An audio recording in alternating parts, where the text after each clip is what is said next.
Hello and welcome back to another Strange New Worlds review, and what may very well be the best sounding episode that this channel will ever produce.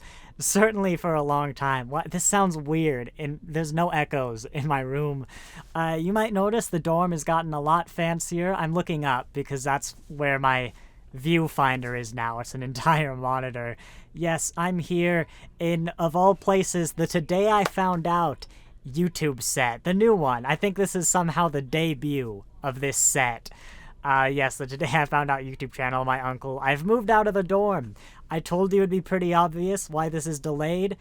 This is why. I don't get to keep this office, unfortunately. The next review will probably be quite a bit more shabbier than you're used to, but today we get to enjoy very professional film equipment. I've got 3 lighting things, a 4th one there, a mic that's like 5 times thinner than my own. Like, I'm using 2 SD cards. This is crazy, and it's so sophisticated.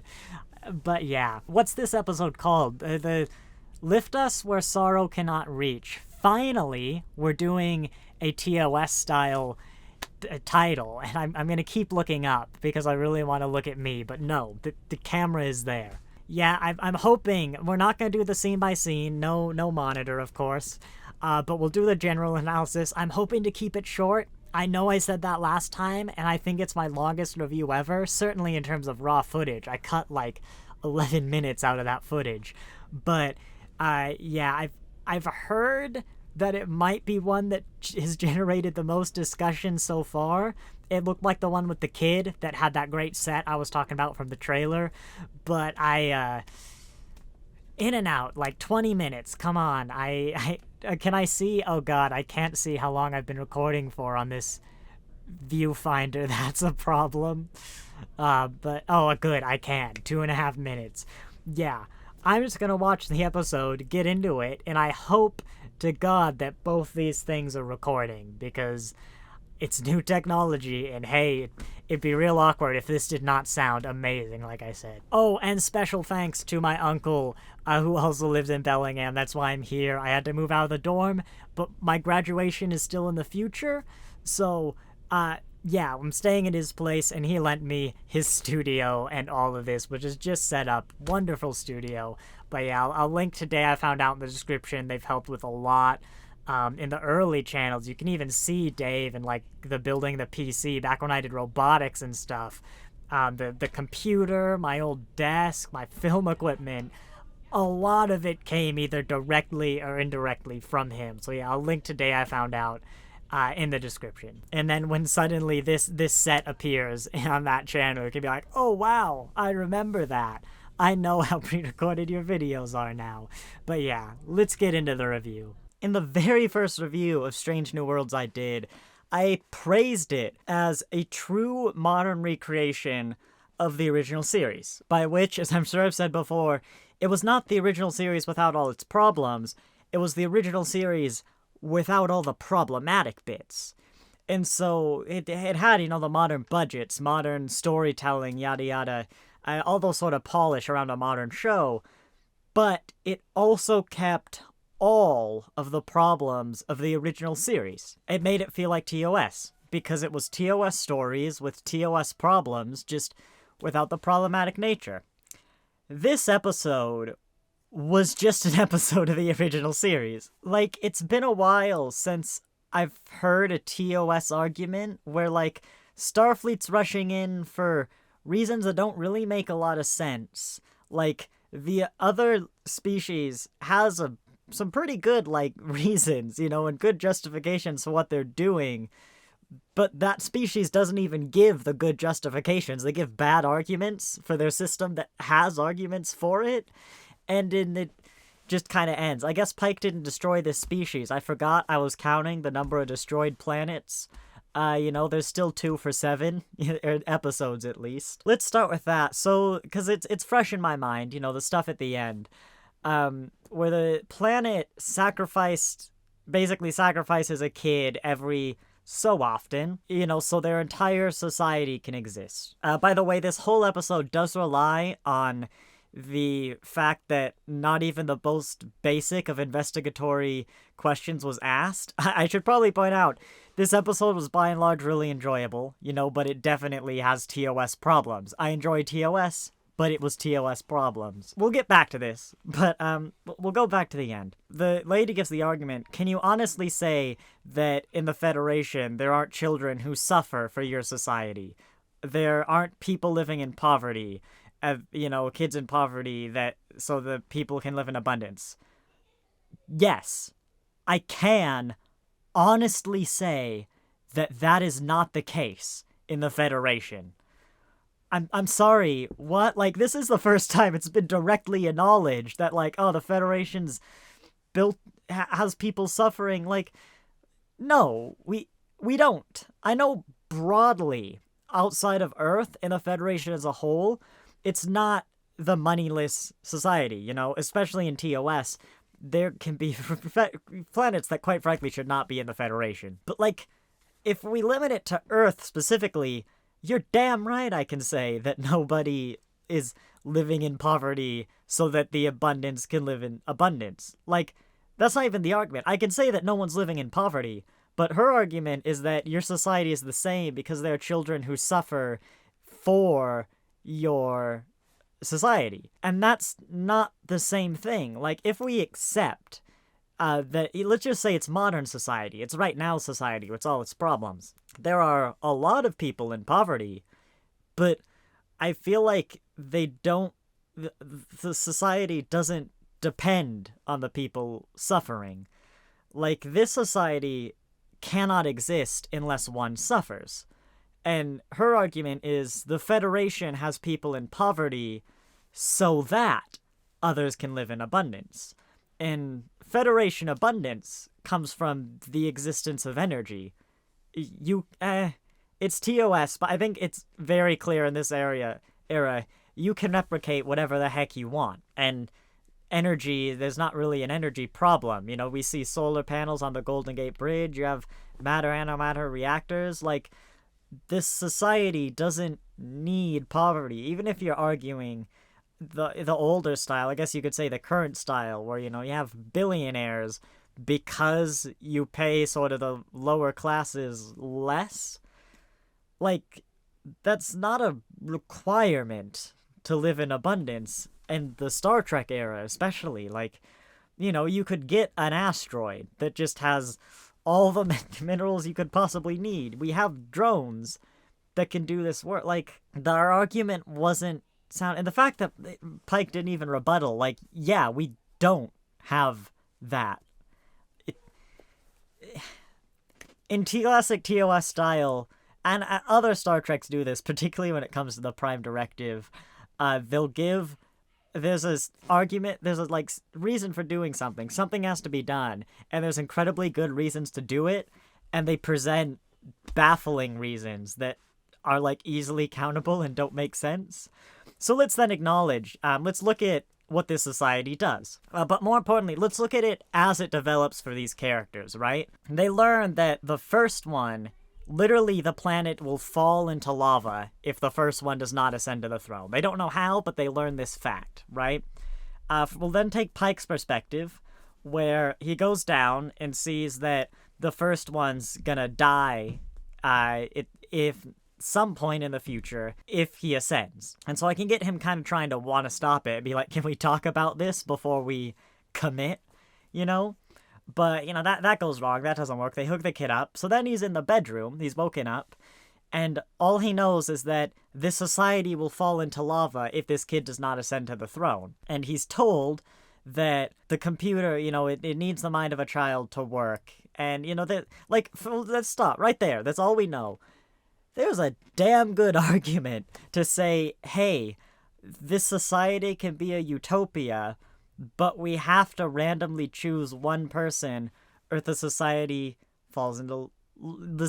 literally ends. Everyone dies, and everything that's ever been is crumbled to dust. And there are a huge string of caveats.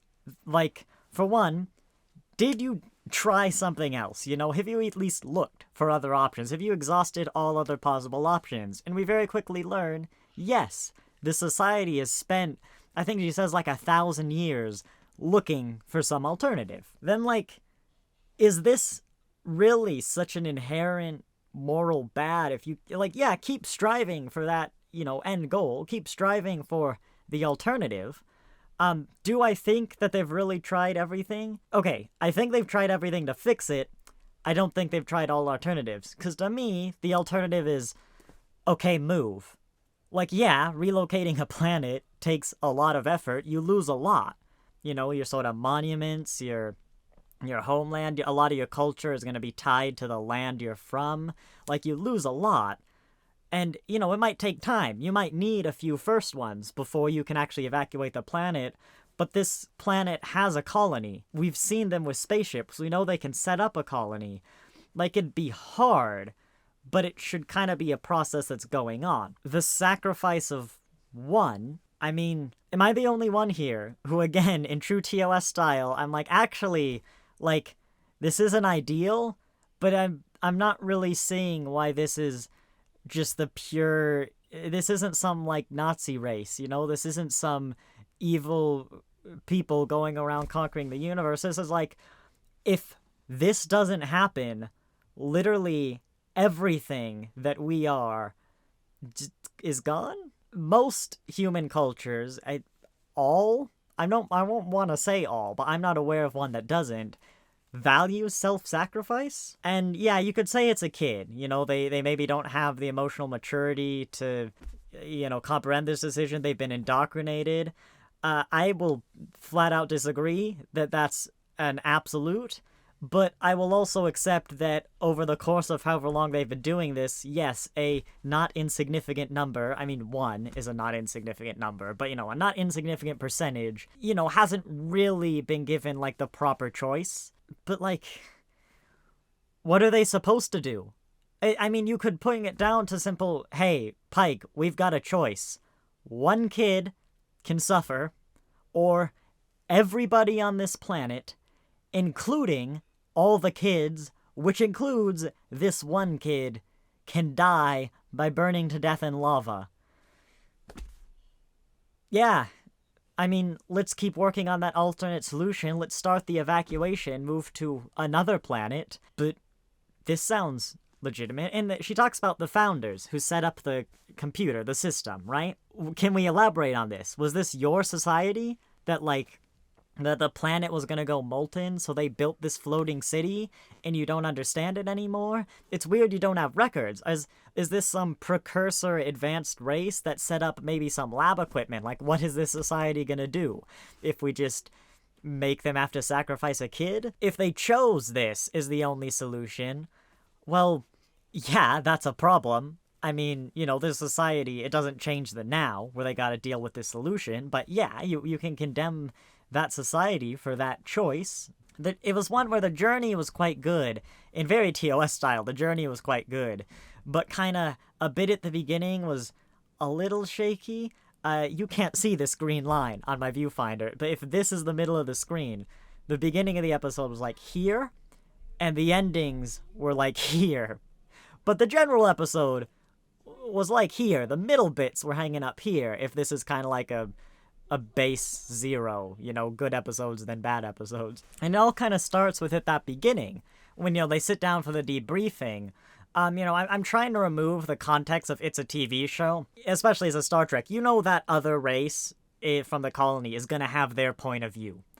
And, they're probably going to even be the good guys. It's going to be that weird thing. But even removing all of that context if it's a TV show, they have the briefing, and she's like, do you know who could have done this? Oh, there's this other colony, but we've coexisted peacefully. Like, maybe it's them, maybe it's just some ransom people. Already, I don't know, there's a phrase for this. I think it's leave no stone unturned. I don't know, I can't quite remember it. It's not something that's ever come up in the show. Particularly in, like, a security officer who's in that conference room kind of position, and a captain who knows about, I don't know, let's call it Lesson 7 for no reason. Can you tell us a bit about these people? Like, I kind of get that maybe maybe leaving that behind and be like, oh, let's see if there's leads. But no, you need to know about them to see if there are leads. But then as soon as she walks into the crashed ship, like, hey, this lines up with the technology of the other colonists. Great. Can you tell us anything about them? Especially the bit I want to highlight is when Uhura's gonna, tap the thing, and she's like, no, some Klingons, they have scuttle buttons, whatever. Because, yeah, the Klingons, they're warriors, they're big on the, like, death is honorable sort of thing. It's something that fits well with your culture, and you'd expect. So can you tell us anything about the culture that built this ship? Are they some sort of honorable, warrior-like class? Are they aggressive? Do they often engage in suicidal runs? Is like a culture, some sort of kamikaze attack? Are they agrarian? Are they scientific? Do they value honesty? Are they deceptive? Can you tell us anything about the prime suspect in this investigation? And yeah, she would have lied, but like, the question should be asked, and she should have gone like, oh, it's the boogeymen, like, race. We don't really know much about them. We just kind of coexist peacefully. They're kind of on our level, but they're, that we don't know too much about them, but, just make something up. And then reveal the twist. Like, this whole episode lies on the balance of they don't ask the most basic investigatory questions at, like, any stage. And I can accept the aliens not volunteering the information, because it's established they're super secretive. They grow up in a super secretive culture. They might not be as openly trusting to the Federation. But the Federation, like, in true TOS style, they just run in guns blazing. They don't bother to understand the situation. They just start interfering with the societies. Strange New Worlds is good. I'm enjoying it, but this is why I said at the start, it not only is not my favorite Star Trek, it can never be. It's a modern TOS. It's enjoyable as a modern TOS in the same way TOS is enjoyable. But you can't be a TOS and be the best Star Trek, in my opinion. It's just got too many of these flaws that can be charming, endearing flaws. They're required to be a TOS to me, because that sort of aspect, the campiness and the flawed nature, is so integral to what TOS is that if you get rid of that, you're not TOS anymore. Even the movies, the TOS era movies, like, that does get rid of that. I don't think there's a movie that has any of those TOS style problems, and it feels very different to TOS. I mean, it feels like Star Wars, because, hey, that's just the era it was made in. But it's just something that's integral to the TOS, and I enjoyed the episode. It sounds like I'm a lot more negative, but, like, if anything, that you could take this as praise for really recreating a modern TOS, because this isn't the problem where I'll complain with, like, my Picard reviews for season 2, where I've gone, this writing doesn't feel the best at points. The episode 1 of Picard, I went, hey, here's how you could do this better. It's not bad writing. You can't consistently bad writing yourself into perfect TOS-style episodes. TOS wasn't bad writing either.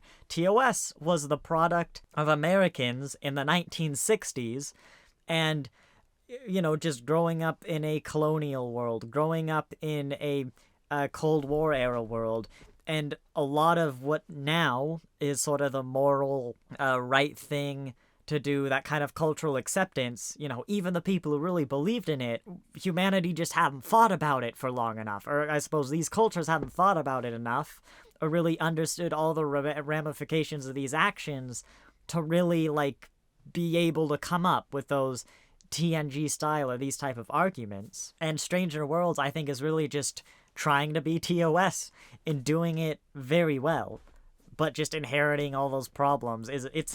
It's not a bug, it's a feature. Let's pivot to M'Benga. I was so prepared to come in this room and say, that woman is dead. That girl is dead. As soon as he came in and she was playing the hopscotch, I'm like, this kid is dead. And God, I'm looking forward to it.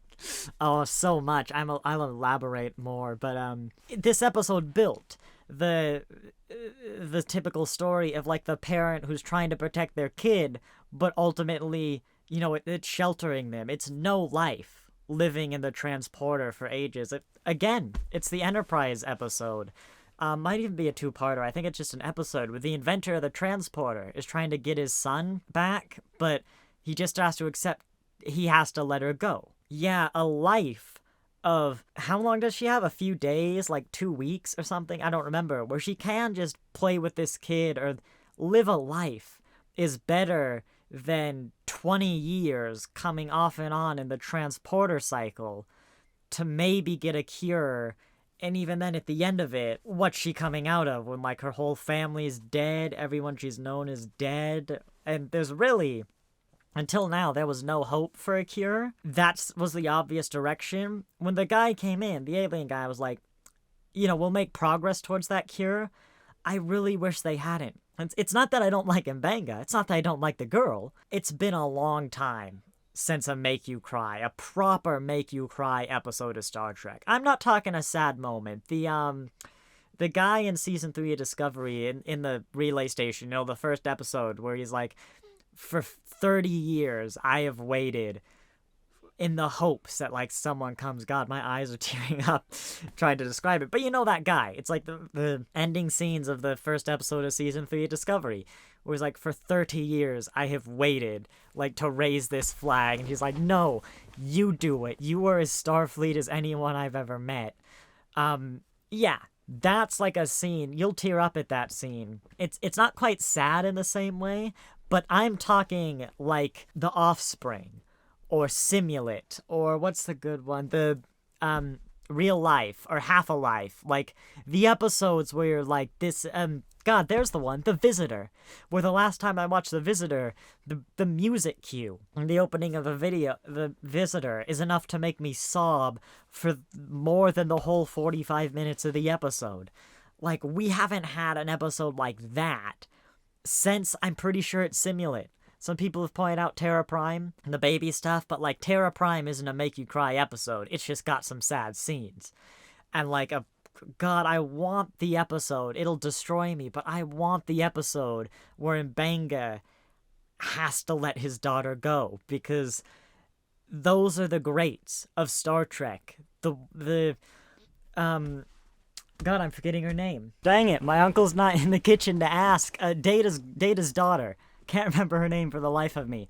But, the moments where it's like, thank you for my life, is that why I can't feel my legs? Like, the episodes where a kid dies are just those episodes always stand out to me. I'd love another one with Strange New Worlds, because I think they could do it. I think they could do it well. Prodigy could probably manage it. Lower Decks has the quality to manage it.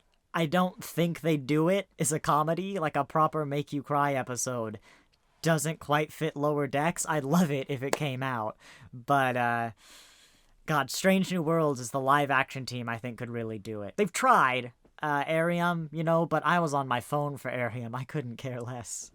Lal, I knew it was an L like that. Lal, Data's daughter. But yeah, let's pivot now into some of the basic stuff. Oh no, here's something. I wasn't planning on talking this. This always bothers me in fiction, where they do it a lot in shows. Where Leon had, like, her rules, rule 1 of security, rule 2, rule 3. And usually it's more, this was kind of in a training perspective. Usually it's in the perspective of someone who's like, rule 34, that's a bad number, Nathan. Rule 17, rule, 104, and, they'll pop up the random numbers. There's that character who has those random numbers about rules of their life or whatever that's far too many to remember. Have you ever known someone who actually does that? Because I never have, and it never makes sense for me, I'm not talking the rules of acquisition. That's basically a Bible. That's like the 10 Commandments. I mean, like, a person who lives their lives by, slowly making rules as they go along, and it really bothers me when I see it, because it's such a fictional person thing that, no one does this. Why? I don't know, that one always gets me. I'm curious what people say. But this one, I actually had to pause. As I mentioned, I'm at my uncle's lovely office. I had to pause the episode to talk to him about this, because M'Benga was like, I was like, he was talking about the medical stuff with the guy, like, we have advanced medicine. I was like, oh, his daughter, we're gonna get into that stuff, where it's like the Federation has similar rules. Yeah, it's a prime directive thing. And Mbenga's like, not when it comes to medical invention. And I had to pause, like, I actually had to rewind. I'm like, wait, did I hear that right? Because I had to pause, like, every part of me wants to say he's wrong. Like, that's not how Federation policy works. And I'm like, okay, come up with the example. Because my mind's like, it's there. It's gotta be there. I can't think of an example where the Federation has had the ability to cure some disease and didn't because of the Prime Directive. Now, as my uncle pointed out, Dear Doctor. I don't think Dear Doctor counts. For one, it's Dear Doctor. But for two, you actually, if you want my thoughts on Dear Doctor, my Prime Directive video, I'll link it. That talks about it a lot. But that's Enterprise. That's before the Prime Directive. That's before they've written the rules that Mbenga is referencing. And yeah, they made the wrong choice in Dear Doctor. Like, I could easily see that being changed. Like, Starfleet Command gets wind of that, and they're like, okay, medical exemptions, check. We have to make sure this doesn't happen again. But I can think of counterexamples. Sorry, not counterexamples. Examples that support this. Bashir cured that disease. I can't remember what it's called. When he did, like, the Lion King thing, when he held up the baby, and the towns was like, it's the circle of life. That's not actually how that episode goes, but it's always how I remember it. But yeah, the Dominion put, like, a virus on the planet, and he stayed to cure it. He also tried to cure the Jemadar of Ketracel White, which wasn't even a disease. Janeway, I'm certain they tried to work on a cure for the phage. Yeah, the Doctor did when they met that Vidian woman. And, like, the Federation, you know, when they take people on board, there's, like, an accident or something, they'll use the medicine to cure them up. You know, it doesn't matter the level of technology of that society. My uncle tried to argue, I think it's Symbiosis, the TNG episode with the two planets, and one has a drug addiction to what the other produces. And he's like, my uncle said they wouldn't give the addicts the cure to their addiction. Beverly's like, I can synthesize a drug that'll ease them off their addiction. But to me, that doesn't work. Because the problem isn't that they couldn't give them the medicine. The problem was they couldn't tell them it was a drug addiction because it was part of this interwoven internal politics thing. In the comments, let me know if you have a counterexample. But I think I might have to concede that there isn't one. Yeah, not only is the Federation not enforced the Prime Directive for medical intervention, but there is precedent to say that they don't. And the reason I'm really willing to believe it is because I feel Strange New Worlds, the writers sat down and had this conversation. They were like, well, you know, someone's like, well, what if we say in the medical intervention, you know, the Federation would allow that? And someone's like, no, that's gotta be a Prime Directive thing. And they went, okay, let's check. Because even with Picard, you know, as awful as that was, I know they would do those things, and they'd have those in-depth conversations, like the official in CBS, in Paramount, stance is that the eugenics wars happens in basically right now, in our immediate future, and it leads into World War III, which is, of course, not what the canon says from Khan's own words. He claims to be from, like, 1993 or what, it's the 90s. But they had the, like, long talks and arguments, like heated arguments about EMPs. You know, would the world have been EMP'd to heck and have lost so much of its data that we just can't keep track of it? You know, I call BS on that argument because we still retain so much. We retain all of the knowledge modern society has now, and we retain, like, doesn't an Enterprise, they watch The Twilight Zone, and, like, loads of Doctor Who doctors have made it, they're, like, listed. I can't remember if it's a list of actors or when Trip is showing Charles the like list of movies. I'm pretty sure Doctor Who is on that list. I've also just realized the Vulcans were monitoring Earth from, like, the 60s, and they probably would have corrected, you know, us if we're like, hey, your eugenics wars are actually 30 years after you think they are. And they have records of the Botany Bay, actually. Okay, I'm getting ahead of myself. I'm getting off track. What was my original point? Oh yeah, I'm sure they thought about it, and, like, shockingly, in the 800 some odd episodes, the one I could think of, and I'm pretty sure it's Pen Pals. It might be the one with Worf's brother. I'm pretty sure it's Pen Pals, though. Picard gives the argument when they're like, we should stop the meteor or whatever, or the planet from exploding, because Beverly's arguing is the only person with a conscience in the room. And it's like, one of the examples he gives is, what if it was a virus or a plague? Do we interfere then?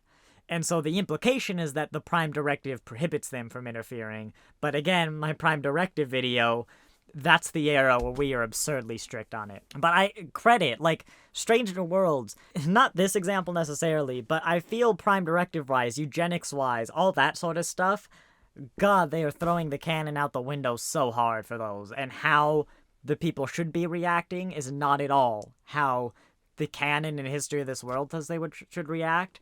But even then, it's so refreshing to say, even if this just happens to be a particularly liberal group of people, this is the first time I feel this stuff has been done right. I accept you need the Prime Directive to have a show, and have these shows be interesting for Star Trek. And, you can't just abandon the Prime Directive all of a sudden. It's established. But there is no world where a moral Prime Directive. There just isn't. Even hiding yourselves. There was a brilliant argument. It's so rare, it's just with what I do, that I get new, interesting takes on Star Trek themes, and I love it when I see them. And again, in that Prime Directive video, there was a recent comment where someone talked about how even hiding yourself from aliens, we look up and we go, God, they should be there, but where are they? And that has affected our society. Imagine how differently we would have handled space if we knew, let's say that there is the Federation's up there, and they've been hiding from us. Well, you could say we've put way less into space research, space exploration, space defense, than we would have had we known there were aliens up there. Because right now, it's a bunch of nothing up there. I'm interested in space, but to the vast majority of people, there's not a whole lot of point in going. There's the existential threat of, our sun exploding in 4 billion years, but, how much easier is it going to be to go to space in 1 billion years? And so, you might draw conclusions as well, that you're the only life form in the universe, that you're special. You could create some sort of religious... and we see this in Star Trek a lot, where the hardest first contacts are the species that, as a core principle of their society, believe that they are the only life in the universe, the only sentient life. And, of course, the longer this technological gap exists, the wider it's going to be. The technological gap does not close. The Federation's kind of the weird one, where we did close the gap. There's a lot of complicated reasons why, and not the least of which is we just added people like the Vulcans and Andorians and more advanced races to humanity's knowledge. And so, yeah, humanity closed the gap by inheriting other people's time. But yeah, it's so refreshing to finally see things like the Prime Directive and eugenics, not eugenics, again, I have to be very careful with that distinction, not eugenics, but genetic engineering being handled in a way where I'm like, this seems reasonable, finally. 35 minutes, God, this was 20 or 30 minutes in and out. I've really lost my voice. I talked a lot last night. There totally hasn't been an entire night between the intro and right now. As you can tell by probably the state of my hair and my 5 o'clock shadow. Nope, I'm gonna call it and seriously regret not talking about the thing I knew I wanted to talk about after that. Yeah, cause my voice is gonna go. I can feel it. Yeah, I basically only talk once a week for these reviews at present. And I talked a lot yesterday because, as I said, I'm at my uncle's. So yeah, thanks for watching. I hope you enjoyed. I know it was delayed, so no one's gonna watch this, but the people who are actually fans of my stuff. I hope the mic is good. I kind of messed with the mic box, and I think it's good. But yeah, I'm really gonna miss this setup. It was the first time I didn't have to do anything with the audio bar in Premiere. I'm like, that was perfect. But yeah, we'll see. I don't know how I'm going to do next week, because that's going to be a lot shabbier, but hey, it should be on time. It should hopefully come out earlier than they used to, but we'll see. Anyways, thanks for watching, and I'll see you next time.